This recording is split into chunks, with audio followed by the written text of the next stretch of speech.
Hello दोस्तों, मेरा नाम है धैर्येंद्र सिंह और आप सभी का स्वागत है आपके अपने चैनल पे। आज की हम इस वीडियो में बात करेंगे CGST, SGST, UTGST and IGST के बारे में, जो कि GST में बहुत ही इंपॉर्टेंट टॉपिक है। तो आज की हम इस वीडियो में यही बात करने वाले हैं कि बेसिकली ये सब चीज़ें होती क्या है। ये बेसिकली हमारे GST की कंपोनेंट है। GST जो लगता है वो ये लगता है एक्चुअल में, जो हम GST लगता है जो हम बोलते हैं वो ये GST के कंपोनेंट लगते हैं। जब भी कोई प्रोडक्ट पे लगता है हमारा GST तो इन तरीके के GST लगते हैं। बेसिकली जो GST लगते हैं वो दो तरीके से लग सकते हैं। जब हमारा एक तो है कि गुड्स और सर्विस जब एक स्टेट के अंदर बिक रहे हो, और एक होता है कि जब स्टेट के बाहर बिक रहे हो। तो एक जब होता है कि जब हमारे स्टेट के अंदर बिक रहे हो उसको बोला जाता है हमारा intra state movement of goods और सर्विसेज। तो पहला है कि intra state movement of goods और सर्विस। जब एक स्टेट के हमारा कोई भी प्रोडक्ट गुड्स और सर्विस जब हमारा एक स्टेट के अंदर बाहर बिक रहा होता है तब क्या होता है, बेसिकली हमारा कौन सा GST लगता है। तब हमारा जो लगता है CGST एंड SGST। अगर वो यूनियन टेरिटरी है तो union territory goods and service tax. तो CGST का मतलब होता है central goods and service tax, SGST का मतलब होता है state goods and service tax, और UTGST का मतलब होता है union territory goods and service tax. अभी हम समझे क्या मतलब होता है इसका। सपोज करते हैं कि एक बंदा है राहुल, ठीक है, और वो क्लॉथ का काम करता है। उसने क्या करा, अपना माल बेचा शाम को, ठीक है।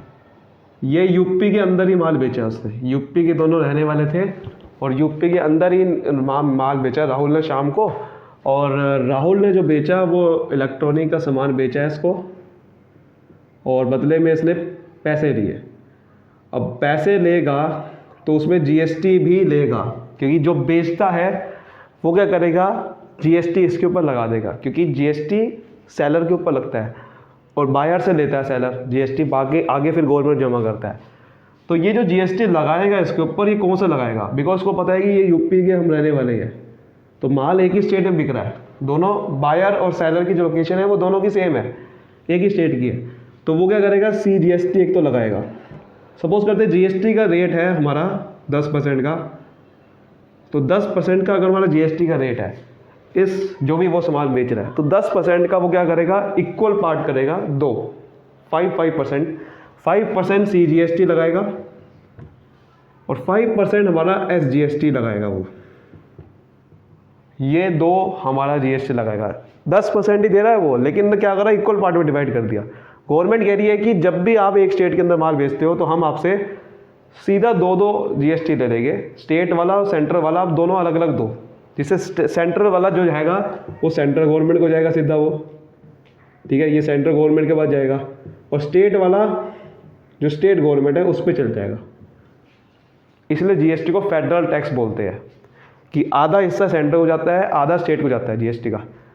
तो इसमें हम GST सीधा आधा आधा ले लेगी गवर्नमेंट, आधा स्टेट को आधा सेंट्रल को जाएगा जब भी स्टेट के अंदर माल बिकता है। तो अच्छा, अगर ये स्टेट यूनियन टेरिटरी हो तो क्या होगा, तो union territory goods and service tax देना पड़ेगा फिर आपको। स्टेट वाला जैसे कि दिल्ली है, अब दिल्ली में तो चलो गवर्नमेंट है तो वहाँ पर तो SGST देना पड़ेगा, बट कुछ यूनियन टेरिटरी होती है जैसे कि जम्मू एंड कश्मीर, पौंडीचेरी, ठीक है, तो कई सारी यूनियन टेरिटरी है। तो ये यूनियन टेरिटरी पे फिर आपको यूनियन टेरिटरी की जो अथॉरिटी है उस पे जाएगा वो, तो UTGST जाएगा और वो जाएगा यूनियन टेरिटरी की अथॉरिटी भी जाएगा। हालांकि यूनियन टेरिटरी बहुत सारी सेंट्रल गवर्नमेंट मैनेज करती है, बट उनकी तब भी अथॉरिटी होती है, तो वो यूनियन टेरिटरी अथॉरिटी इस पे जाएगा, यूनियन टेरिटरी वाला गुड्स एंड सर्विस टैक्स, ठीक है। अब बात करते हैं हमारा, जब स्टेट के बाहर माल बिकता है तो क्या होगा। स्टेट के बाहर माल बिकता है उसको बोलता है inter state movement of goods and service tax. जब भी स्टेट के बाहर माल बिकता है तो आपको सिर्फ एक ही GST देना पड़ेगा, जिसका नाम होता है IGST। IGST का मतलब इंटीग्रेटेड मिला के आप दे रहे हो, CGST SGST के दोनों को जो हिस्से हैं वो दोनों मिला के आप दे रहे हो, that is called integrated goods and services tax. तो मतलब कि जब भी आप स्टेट के बाहर माल बेचते हो तो आपको क्या देना पड़ता है, integrated goods and service tax देना पड़ेगा, जो कि इंटीग्रेटेड नाम से समझ में आ रहा है कि दोनों का मिला के, मतलब अगर GST रेट 10% है तो टोटल 10% आप दोगे, इसका कोई इक्वल पार्ट नहीं करने, आपको इंटीग्रेटेड देना है, 10% ही देना है। अब ये सीधा जाता है पहले सेंट्रल को, ठीक है, ये कहाँ जाएगा, सेंट्रल गवर्नमेंट को जाएगा। फिर सेंट्रल गवर्नमेंट क्या करेगी, आधा हिस्सा अपने पास रखेगी और आधा हिस्सा स्टेट को दे देगी। या यूनियन टेरिटरी है तो यूनियन टेरिटरी को दे देगी, जो भी है, ठीक है, आधा हिस्सा लेकिन स्टेट को देगी, स्टेट या तो यूनियन टेरिटरी होगी या यूनियन टेरिटरी दे देगी, लेकिन हमें उससे कोई मतलब नहीं, हम तो सिर्फ IGST देंगे। अब वो किस स्टेट को देगी, ये भी बहुत बड़ा सवाल है। सपोज करते हैं कि यही राहुल है, राहुल ने इस बार क्या करा, शाम को माल बेचा, लेकिन दोनों की समझते हैं कि अब स्टेट अलग अलग थी। राहुल था यूपी का रहने वाला और श्याम था महाराष्ट्र का रहने वाला, ठीक है, ये सपोज करते हैं कि महाराष्ट्र का रहने वाला था। अब राहुल ने जब माल बेचा और शाम से पेमेंट लेगा तो GST मिलेगा साथ में, IGST हम ले गया हम है, ठीक है। अब IGST चला गया सेंट्रल को। अब सवाल उठता है कि सेंट्रल गवर्नमेंट कौन सा आधा हिस्सा किसको देगी, कौन से स्टेट को देगी, यूपी वाले को देगी या महाराष्ट्र वाले को देगी। अब सवाल ये उठता है यूपी वाले को दे या महाराष्ट्र वाले को दे।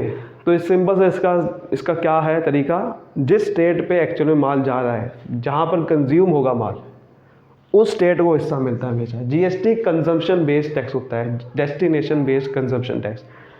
वो क्या कहते हैं कि जहाँ पर उसका डेस्टिनेशन है गुड्स और सर्विस का, सिर्फ वहीं पे ही आपको GST उसी गवर्नमेंट को मिलेगा।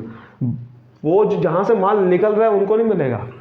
कहाँ गया है माल, महाराष्ट्र में गया है, क्योंकि राहुल ने शाम को माल बेचा है, तो शाम महाराष्ट्र का था, तो महाराष्ट्र में ही माल जा रहा है, महाराष्ट्र में लोग यूज़ करेंगे, तो इसका मतलब गवर्नमेंट महाराष्ट्र में आधा हिस्सा देगी।